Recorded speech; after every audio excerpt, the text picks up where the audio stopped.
दोस्तों आप लोग देख रहे हैं प्रोवाइंस 1 मिलियन। तो फिर से एक बार स्वागत है प्रोवाइंस 1 मिलियन में। तो दोस्तों फिर से एक बार आ चुके हैं खेसारी लाल यादव के गाने के धमाकेदार अपडेट लेकर के।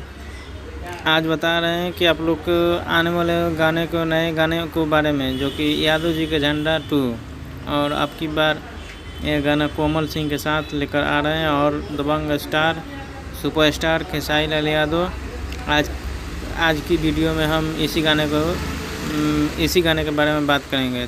जरूर तक लास्ट तक ज़रूर देखिए। चलिए अपडेट वीडियो स्टार्ट करते हैं। दोस्तों आप जैसे कि आप स्क्रीन पर देख पा रहे हैं कि आपका हिट मशीन खेसारी लाल यादव और कोमल सिंह के कुछ फ़ोटो निकल के आपके सामने आ रहा है। और ज़बरदस्त अंदाज में दोनों स्टार दिखाए हैं। सोशल मीडिया पर खबर बहुत तेज़ी से वायरल हो रहा है।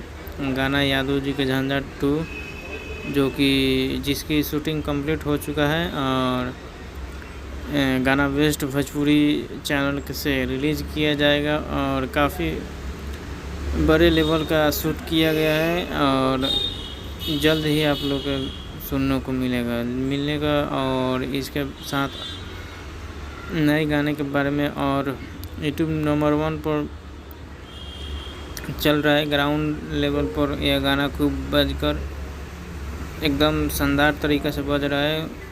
यूट्यूब ट्रेंडिंग में तीसरे नंबर पर है। तैयार रहिए, क्योंकि खेसारी लाल यादव को ज़बरदस्त गाना आ रहा है।